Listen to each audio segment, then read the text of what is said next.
Assalamualaikum warahmatullahi wabarakatuh. Halo semuanya, perkenalkan saya Muhammad Novel Alwan selaku moderator dari kelompok 12 Teori Ekonomi Makro. Di sini kelompok kami akan membahas dan mempresentasikan tentang materi sistem-sistem ekonomi. Langsung saja, di sini nama anggota kelompok yaitu terdiri dari saya, Saudari Siva Diani, Nabila Sari, Nur Anjani Lutfia, dan Anilsa Fiolita. Tanpa berlama-lama, langsung saja untuk pemateri pertama, yaitu saya sendiri yang akan saya bacakan. Pengertian sistem ekonomi. Sistem ekonomi adalah landasan yang mendasari bagaimana suatu masyarakat mengatur dan mengelola daya ekonominya. Sistem ekonomi mencakup serangkaian aturan, kebijakan, dan juga struktur institusional yang membentuk secara produksi, distribusi, dan memiliki karakteristik unik sendiri, mempengaruhi bagaimana keputusan ekonomi diambil, sumber daya dialokasikan, dan kekayaan didistribusikan.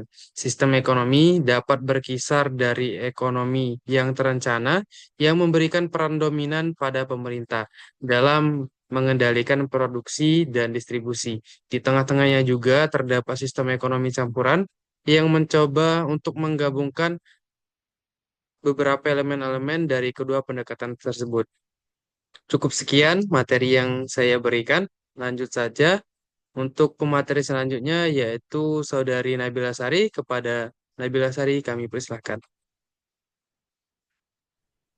Terima kasih kepada moderator. Di sini saya akan menjelaskan tentang klasifikasi sistem ekonomi pada dasarnya memiliki 4 sistem, yaitu pertama, sistem ekonomi tradisional, yang kedua, sistem ekonomi liberal, yang ketiga itu sistem ekonomi terpusat, dan keempat itu sistem ekonomi campuran. Satu persatu sistem ekonomi ini akan saya jelaskan. Yang pertama yaitu sistem ekonomi tradisional. Sistem ekonomi tradisional yang menitik beratkan pada kebiasaan dan adat istiadat dalam menjalankan perekonomiannya. Keberadaan sumber daya alam sangat dibutuhkan masyarakat untuk memenuhi kebutuhan hidup dalam jangka pendek agar dapat bertahan hidup. Beberapa daerah terpencil atau pendalaman sistem ini masih berlaku, misalnya pasar barter, Wulandoni, dan Labala. Yang kedua yaitu sistem ekonomi komando atau terpusat, yaitu menitik beratkan pada kekuasaan pemerintah dalam mengatur dan menata perekonomian negaranya. Artinya, seluruh kegiatan ekonomi direncanakan, diatur, dan diorganisasikan pemerintah pusat untuk dilaksanakan masyarakat. Peran pemerintah sangat dominan, yaitu sebagai pengambil keputusan sementara masyarakat sebagai pelaksana. Dasar yang digunakan dalam sistem ekonomi terpusat adalah ajaran sosialis Karl Marx. Negara yang menganut sistem ekonomi komando yaitu Kuba, Korea Utara, dan Republik Rakyat Cina, dan Vietnam. Sekian materi dari saya kembalikan kepada moderator. Oke, baiklah. Terima kasih kepada Saudari Nabila Sari yang telah memaparkan materinya. Untuk materi selanjutnya yang akan dibawakan oleh Saudari Siva Diani, kepada Saudari dipersilakan. Terima kasih kepada moderator. Di sini saya akan menjelaskan sistem ekonomi liberal dan sistem ekonomi campuran. Di mana sistem ekonomi liberal ini menitik beratkan kebebasan masyarakat dan kegiatan ekonomi bergantung kepada mekanisme pasar. Sistem ini berjalan dengan campur tangan pemerintah sedikit dan hanya pada kebijakan tertentu. Sistem ini juga menunjukkan pentingnya kepemilikan modal usaha karena kegiatan ekonomi yang dilakukan bertujuan menguasai pasar serta mempertahankan usahanya agar memperoleh laba yang sebesar-besarnya. Nah, negara yang menerapkan sistem ini itu adalah Swedia, Belanda, dan Prancis, di mana sistem ekonomi ini berasal dari Adam Smith yang ajarannya berupa bahwa hubungan nilai dan harga barang, besarnya upah dan besarnya laba itu ditentukan oleh pasar. Nah, adapun ciri-ciri dari sistem ekonomi liberal ini di mana umumnya didasarkan kepada kepemilikan swasta atas sumber daya dan faktor produksi. Yang kedua itu adalah keputusan ekonomi diambil melalui mekanisme pasar, di mana harga yang ditentukan oleh interaksi antara permintaan serta penawaran. Nah, yang ketiga ini adalah sistem ekonomi ini mendorong persaingan yang sehat antara produsen dan produsen lainnya. Terus yang keempat ini ada individu dan perusahaan ini memiliki kebebasan untuk membuat keputusan ekonomi mereka sendiri.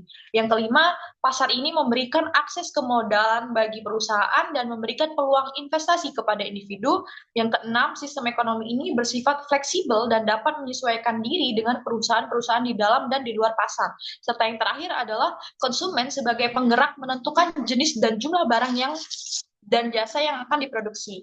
Lanjut untuk yang kedua itu adalah sistem ekonomi campuran, di mana sistem ekonomi campuran ini merupakan perpaduan antara sistem liberal dan sistem sosialis yang mengambil garis tengah antara kebebasan serta pengendalian.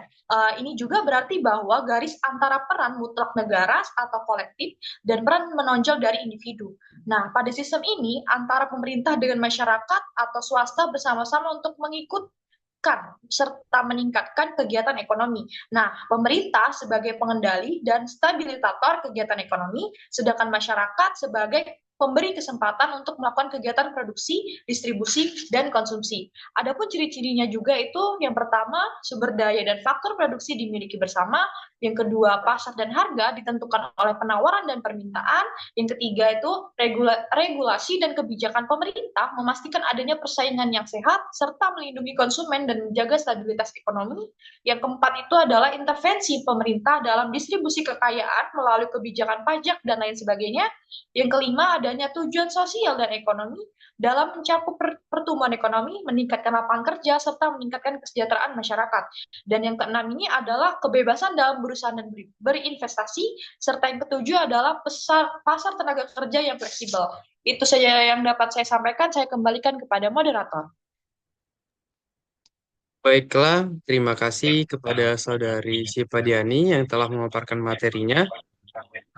Selanjutnya yaitu materi yang keempat akan dibawakan oleh Saudari Nur Anjani Lutfia. Pada Saudari dipersilahkan.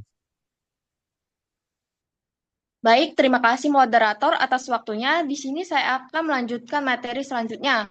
Contoh penerapan sistem ekonomi di berbagai negara. Yang pertama itu ada sistem ekonomi Indonesia. Sistem ekonomi Indonesia adalah campuran antara ekonomi pasar dan ekonomi komando. Indonesia mengadopsi sistem ekonomi campuran untuk mencapai keseimbangan antara pasar bebas dan intervensi pemerintah dalam mengatur dan mengarahkan pembangunan ekonomi sejak krisis ekonomi pada akhir tahun 1990. Pemerintah Indonesia telah melakukan reformasi ekonomi yang signifikan, termasuk dalam hal liberalisasi sektor-sektor tertentu dan peningkatan iklim investasi. Lalu, sistem ekonomi Indonesia terdapat terbagi menjadi dua. Yang pertama itu adalah sistem ekonomi Orde Lama. Sistem ekonomi Orde Lama itu dalam lingkup 1945 sampai 1967 merupakan periode di mana Indonesia mengalami perubahan politik dan ekonomi setelah kemerdekaan Indonesia dari kolonial Belanda. Beberapa karakteristik sistem ekonomi Orde Lama meliputi yang pertama adalah pemerintah yang langsung terlibat dan mengatur perekonomian dengan fokus utama pada sektor publik. Yang kedua, pembangunan infrastruktur fisik dan sosial seperti pendidikan dan kesehatan. Yang ketiga, pengembangan ekonomi nasional dengan peningkatan kesejahteraan masyarakat. Yang keempat, nasionalisasi perusahaan dan pembangunan ekonomi lokal. Meskipun sistem ekonomi Orde Lama menghadapi ketidakpastian dalam memperkembangkan ekonomi Indonesia, seperti ketimpangan ekonomi dan krisis moneter, pada akhirnya sistem ini menjadi peralihan utama dalam mengatur ekonomi Indonesia hingga tahun 1967. Itu saja yang dapat saya sampaikan. Saya kembalikan kepada moderator. Baiklah, terima kasih kepada Saudari Nur Anjani Lutfia. Untuk materi yang terakhir akan dipaparkan langsung oleh Saudari Anilsa Violita. Kepada Saudari dipersilakan. Baiklah, terima kasih kepada moderator. Yang kedua itu sistem ekonomi Orde Baru. Sistem ekonomi Orde Baru adalah sistem ekonomi yang diterapkan di Indonesia pada masa pemerintahan Presiden Soeharto dari tahun 1966 hingga 1998. Pada masa Orde Baru, pemerintah menetapkan kebijakan ekonomi jangka pendek dan jangka panjang untuk memulihkan krisis ekonomi yang terjadi di awal pemerintahan. Sistem ekonomi Orde Baru didasarkan pada konsep sistem ekonomi terpimpin yang menetapkan negara sebagai pengatur utama dalam perekonomian nasional. Beberapa kebijakan ekonomi yang diterapkan pada masa Orde Baru antara lain, yang pertama itu repelital, triologi pembangunan, dan 8 jalur pemerataan ekonomi. Meskipun berhasil keluar dari krisis dan mencapai pertumbuhan ekonomi yang cepat, sistem ekonomi Orde Baru juga menimbulkan ketimpangan ekonomi di Indonesia.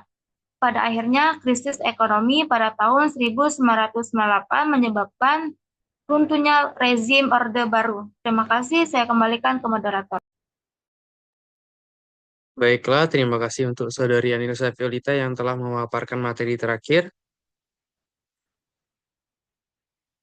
Di sini kelompok kami mendapati sebuah studi kasus.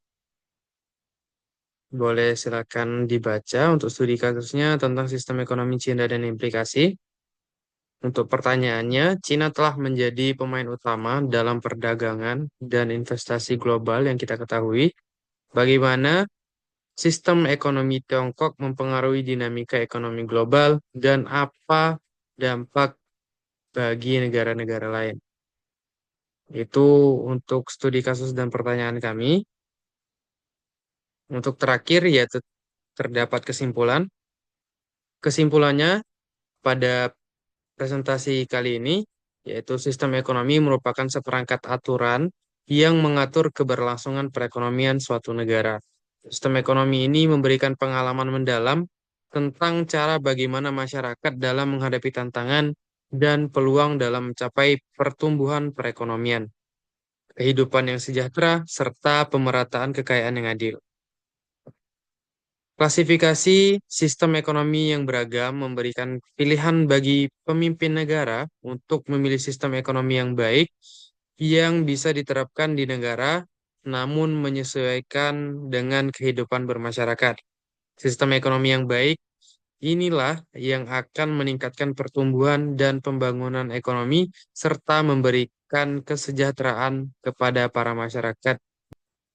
Itu saja pemaparan materi kelompok 12 kami. Saya akhiri, wabillahi taufiq wal hidayah. Wassalamualaikum warahmatullahi wabarakatuh.